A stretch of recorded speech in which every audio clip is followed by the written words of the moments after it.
চলো আজকে একটু প্রন ফ্রাইড রাইস বানাবো, সেটাই তোমাদের কাছে শেয়ার করতে চলে এলাম। ভিডিওটি শেষ পর্যন্ত দেখো, আশা করি তোমাদের ভালো লাগবে। আর হ্যাঁ, আমার চ্যানেলে নতুন হয়ে থাকলে অবশ্যই সাবস্ক্রাইব করে দিয়ে আমার ছোট্ট ফ্যামিলির সদস্য হয়ে যাবে। আর অবশ্যই কমেন্ট করে জানাবে তোমরা আমার মতো এভাবে বানাও কি।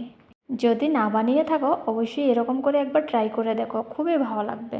তো চলো, আমি প্রথমে প্রনগুলোকে চিংড়ি মাছগুলোকে আমি ভালো করে লবণ দিয়ে ধুয়ে নিয়েছিলাম। এবার আমি চামড়াগুলো বেছে নেব। তো আমি যেখানে থাকি এখানে শুধু এই চিংড়িগুলোই পাওয়া যায়, আর এই চিংড়িগুলোই কি গলদা চিংড়ি অবশ্যই কমেন্ট করে জানাবে।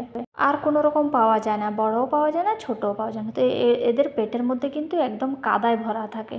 তো এগুলো চাকু দিয়ে ক্লিন না করলে খাওয়ার সময় কিন্তু একদম ভালো লাগে না, ঠিক আছে, খাওয়াই যায় না। এই জন্য পেটের একদম কাদাগুলো ভালো করে পরিষ্কার করতে হবে। তো দেখো আমি কিভাবে প্রনগুলোকে পরিষ্কার করে নিচ্ছি। আর তোমরাও যদি এরকম চিংড়ি মাছ এনে থাকো তাহলে কিন্তু তোমরাও অবশ্যই এরকম কাদাগুলো পরিষ্কার করবে, না হলে কিন্তু একদম খেতেই পারবে না। আমিও কিন্তু আগে জানতাম না, পরে যখন দেখতে পেলাম না এগুলো খাওয়া যাচ্ছে না, কীরকম জানি লাগছে, খেতে ভালো ভালো লাগছে, তখন থেকে আমি এভাবে পরিষ্কার করছি। এবার আমি চিংড়িগুলোকে সবগুলোকে বেছে নিলাম। একটু লেবুর রস, একটু লবণ, লঙ্কা গুঁড়ো, হলুদ গুঁড়ো দিয়ে একটু মেখে আমি রেস্টে রেখে দেবো। প্রায় 20 মিনিটের মতো আমি রেখে দেবো। ততক্ষণ আমি ভাতটা রান্না করে ফেলবো। আর হ্যাঁ, আজকে আমি সম্পূর্ণ ঘরে যে রেগুলার যে চালটা আমি ভাত রান্না করি সেটা দিয়ে রান্না করব। এখানে আমি নিয়ে নিলাম একটু কাজু কিশমিশ, একটু গাজর কুচি, বিনস কুচি, কাঁচা লঙ্কা কুচি আর পেঁয়াজ কুচি। এবার এক এক করে আমি সবগুলোকে একটু একটু ঘি দিয়ে আমি ভেজে নেব।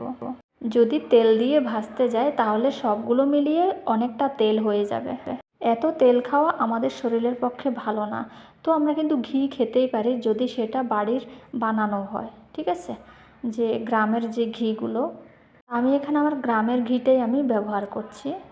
বাজারের কেনা ঘিটা কিন্তু বেশি খাওয়া যাবে না, শরীর খুব খারাপ করবে, ঠিক আছে। তো এবার আমি সবগুলোকে একদম একটু হালকা করে ভেজে নিলাম ঘি দিয়ে, তোমরা দেখতেই পাচ্ছ। এবার গাজর কুচিগুলো ভেজে নেব। তো এক এক করে আমি সবগুলোকে ভেজে নিয়েছি। কাজু কিশমিশগুলোকে একটু হালকা করে ভেজে নিয়েছি। আর হ্যাঁ, তোমরা চাইলে বাসমতি চাল দিয়ে বানাতে পারো, অবশ্যই তোমরা বাসমতি চাল দিয়ে বানাও, যারা বানাও, আমিও বানাই। তো আজকে আমার ঘরে বাসমতি চাল অ্যাভেলেবেল ছিল না, কিন্তু ফ্রাইড রাইস খেতেও মন চাইছে। তো কী করব, আমি সেজন্য আজকে ঘরের রেগুলার চালটা দিয়ে আমি বানিয়ে ফেললাম। কিন্তু তোমরা ভাবতে পারবে না, খেতে কিন্তু অসাধারণ লেগেছে। তো আস্তে আস্তে সবগুলো আমার ভাজা হয়ে গেছে, এবার সবগুলো আমি তুলে নিচ্ছি। এবার সেম কড়াইয়ের মধ্যে আমি কি করব, চিংড়িগুলোকে একটু ভেজে নেব।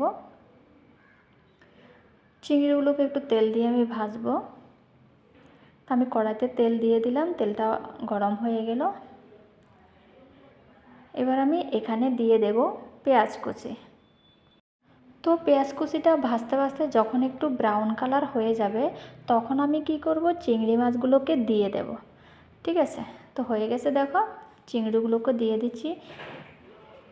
এবার চিংড়িগুলোকে আমি 5 মিনিটের মতো একটু বয়েল করে বা ফ্রাই করে নেব, একদম ভালো করে কষিয়ে নেব। এবার এখানে একটু আমি চিলি সস দিয়ে দিয়েছি। তো একটু ভালো করে কষিয়ে নেব আমি। এবার আমি কি করব, রাইসগুলো দিয়ে দেব। আর হ্যাঁ, এখানে আমি একটু ফ্রাইড রাইস মশলা দিয়ে দেব। আর একটু মশলা আমি পরে দেব, এখন একটু দেব আমি, আর একটু পরে দেব, ঠিক আছে। যখন রাইসগুলো একটু ভাজা ভাজা হয়ে আসবে তখন একটু দেব। তো আমি রাইসগুলো ঢেলে দিলাম। এবার ভালো করে নেড়ে ছেড়ে, দেখো তোমরা, ভালো করে নেড়ে ছেড়ে কিন্তু ফ্রাইড রাইসটাকে বানাতে হবে। তো এবার এখানে আমি আবার একটু হালকা করে ঘি দিয়ে দেব, ঠিক আছে। ভালো করে নাড়াতে হবে। এবার আমি কি করব, আমি যেগুলো ফ্রাই করে রেখেছিলাম সবগুলো আমি এখানে দিয়ে দেব, দিয়ে ভালো করে নামিয়ে নেব। তো আরেকটু ফ্রাইড রাইস মশলা আমি এখানে দিয়ে দেব, দিয়ে এবার ভালো করে নেড়ে ছেড়ে আমি ফ্রাইড রাইসটা রেডি করে ফেলবো। তো কেমন লাগলো অবশ্যই কমেন্ট করে জানাবে। আর তোমরা যদি এভাবে না খেয়ে থাকো অবশ্যই খেয়ে দেখবে, খুবই ভালো হয়েছে। আর হ্যাঁ, বাসমতি রাইস ছাড়া এরকম রাইস দিয়েও বানানো যায়, সত্যি দারুণ হয়েছে। তো তোমরা এভাবে না বানালে অবশ্যই বানিয়ে খেয়ে দেখবে। আর হ্যাঁ, কে কে এভাবে বানিয়েছো আজ পর্যন্ত অবশ্যই কমেন্ট করে জানাবে।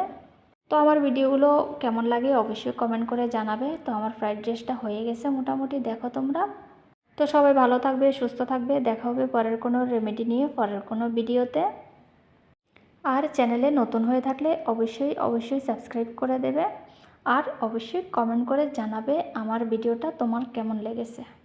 তো সবাইকে ভিডিওটা দেখার জন্য অনেক অনেক অনেক অনেক ধন্যবাদ। আর প্রচুর ভালোবাসা সবার জন্য। এভাবে পাশে থেকেও অবশ্যই কমেন্ট করবে, অবশ্যই লাইক করবে, আর আমার নেক্সট ভিডিওগুলো অবশ্যই দেখবে।